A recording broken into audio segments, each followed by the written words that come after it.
François-Noël Buffet, on retiendra des mots forts, incompréhensible indulgence de la hiérarchie, chaîne d'irresponsabilité. Qu'est-ce qui est le plus grave dans ce rapport ? Alors, au-delà des personnes elles-mêmes, c'est tout le dispositif de contrôle, de fonctionnement des collaborateurs de l'Élysée en l'occurrence.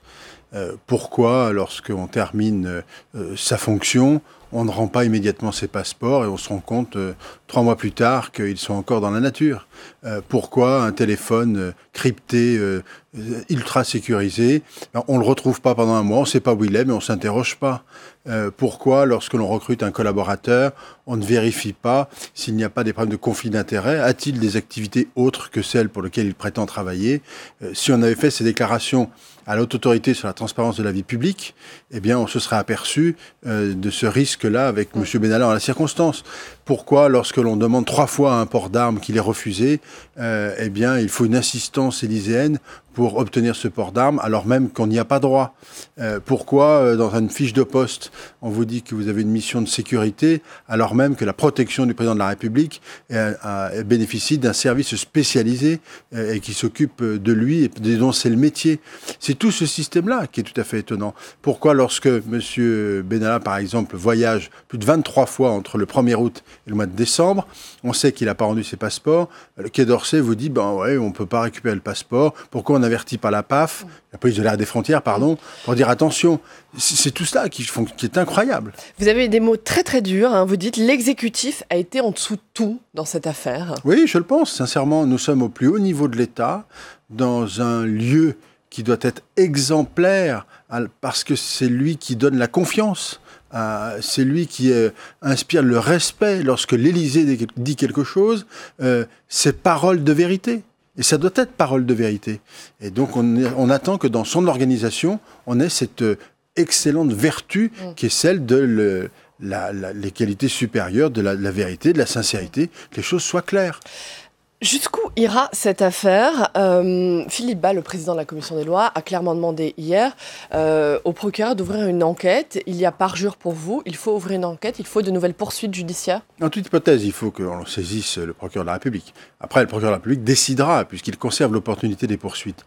Mais l'infraction constituée par le fait de mentir devant la commission des lois, devant la commission d'enquête, alors qu'on était sous serment et qu'on a juré de dire la vérité, constitue en elle-même une infraction. Donc je n'imagine pas que le procureur de la République ne poursuive pas sur la base de cette infraction. Très bien.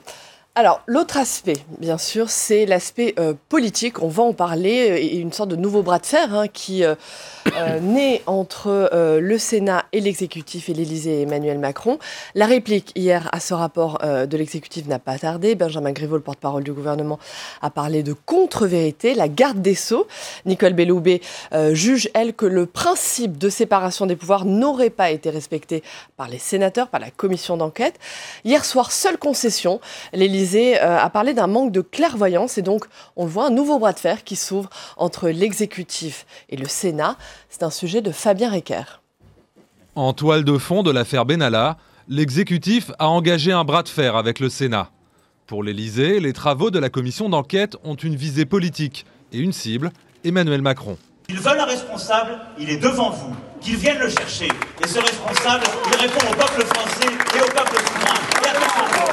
Personne n'est dupe de ce qui se passe, de ce qui s'est passé cet été, de l'instrumentalisation de ce qui est tout de même une dérive au départ personnelle. Pour la majorité présidentielle, l'opposition, et en particulier la droite sénatoriale, serait donc engagée dans une chasse aux sorcières pour affaiblir le président de la République et porterait surtout atteinte à la séparation des pouvoirs. Je pense que ça pose un précédent. C'est pas à l'Assemblée ni au Sénat de rendre la justice sur quelque affaire que ce soit. Sinon, ça veut dire quoi? Ça veut dire qu'on va créer des commissions d'enquête systématiquement pour doublonner des enquêtes en cours. Les sénateurs n'enquêtent pas sur les faits reprochés à Alexandre Benalla le 1er mai dernier, mais sur une chaîne de dysfonctionnement au sein de l'appareil d'État. Ils affirment donc jouer le rôle de surveillance de l'exécutif qui incombe au Parlement. Nous n'avons pas attaché à ces tentatives de créer la polémique ou de pression la moindre importance. Le Sénat est libre et indépendant. Il a fait son travail avec sérénité, avec humilité aussi. Et le porte-parole du gouvernement n'attend pas d'avoir eu le rapport entre les mains pour riposter. L'Élysée aura l'occasion d'apporter des réponses factuelles sur manifestement beaucoup de contre-vérités qui se trouvent présentes dans le rapport. Il appartiendra désormais à la justice de donner une suite aux éléments avancés par la commission d'enquête. François-Noël Buffet, à l'instant, sur ce plateau, Marc Fesneau, le ministre des Relations avec le Parlement, dit que la commission d'enquête, dont vous faites partie, a des visées politiques. Est-ce qu'il se trompe ? Bien sûr qu'il se trompe. Et puis chacun sait que c'est la défense de ceux qui n'ont pas grand-chose à dire sur le fond. Je note par ailleurs que personne dément ce qui a été écrit. Alors on conteste le rôle de la commission d'enquête. Le Sénat est dans son rôle constitutionnel de contrôle de l'exécutif. Naturellement que nous avons veillé à respecter les obligations qui sont les nôtres et de ne pas interférer dans les obligations judiciaires. On vient de le voir dans le sujet, Aurore Berger, la porte-parole de La République En Marche, dit « tout cela crée un précédent dangereux ». Est-ce qu'elle se trompe ? Le Sénat n'est pas dans une posture politique dans cette affaire néanmoins ? Bien sûr qu'elle se trompe, évidemment qu'elle se trompe. Lisons le rapport, que chacun se l'approprie, doit être sur Internet. Et vous verrez que les choses sont objectives et claires. Je comprends qu'il gêne l'exécutif, ce rapport. Évidemment qu'il le gêne. Mais il n'empêche que c'est la liberté et l'indépendance du Sénat d'exercer ce pouvoir de contrôle. Quand bien même l'exécutif aurait contesté le rôle de cette commission d'enquête, alors il fallait que les ministres ne viennent pas aux auditions à laquelle ils avaient été invités. Il fallait dire, nous n'y allons pas parce que nous estimons que... Or, ils sont venus. Et ils ont dit des choses, d'ailleurs. Donc, voilà. C'est tout de même extrêmement rare que le Sénat demande des poursuites, que le bureau du Sénat demande de saisir la justice, demande des poursuites pour parjure. Oui, c'est vrai. Extrêmement rare. C'est vrai que c'est rare parce que c'est en même temps exceptionnel. C'est-à-dire, peu de monde s'autorise à mentir devant une commission d'enquête alors qu'ils sont prêtés serment de dire la vérité. Quand Nicole Belloubet, la garde des Sceaux, on l'a entendu également, elle juge que elle l'a dit hier, que le principe de séparation des pouvoirs n'aurait pas été respecté. C'est la garde des Sceaux tout de même. Oui, elle l'a dit au mois de septembre. On a vu le résultat. Non, elle l'a redit hier également. Oui, elle l'a redit hier. Oui, elle l'a dit au mois de septembre. Elle le redit aujourd'hui. Mais une fois de plus, je redis, si vraiment la garde des Sceaux était convaincue de son propos, elle aurait dissuadé ses collègues de venir devant la commission. Les choses auraient été claires. François Bayrou, à l'instant, vient de déclarer qu'on voit bien qu'il y a une certaine délection du Sénat, de la commission d'enquête du Sénat dans cette affaire. Ce que dit François Bayrou à l'instant. Mais d'élection, qu'est-ce que ça veut dire ? Il n'y a pas de plaisir particulier, il y a juste le fait, je rappelle quand même depuis le début, de mettre à jour des comportements, des attitudes qui mettent en cause la sécurité du président de la République. Il roule pour Emmanuel Macron, François Bayrou ? C'est pas nouveau ça. Il le soutient. Il le soutient, clairement. Pour venir sur vos conclusions, François-Noël Buffet, dans ce rapport, vous ne demandez pas des poursuites uniquement contre Alexandre Benalla. Vous mettez également en cause, et c'était d'ailleurs une des surprises hier dans ce rapport, vous mettez en cause 3 des plus hauts fonctionnaires de l'Élysée, Patrick Stroda, qui est le directeur de cabinet d'Emmanuel Macron, Alexis Collère, qui est le secrétaire général de l'Élysée, ainsi que le général Lionel Laverne, le chef du groupe de sécurité de la présidence.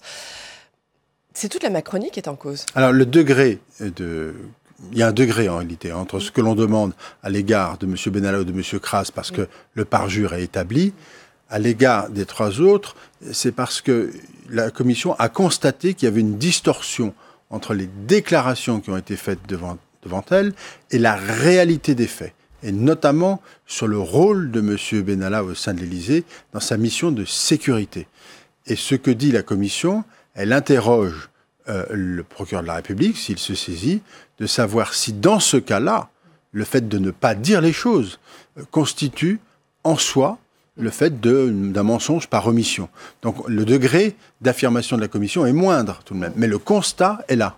Donc on ne pouvait pas en rester simplement là. Pour terminer sur ce rapport, vos préconisations, quelles sont-elles ?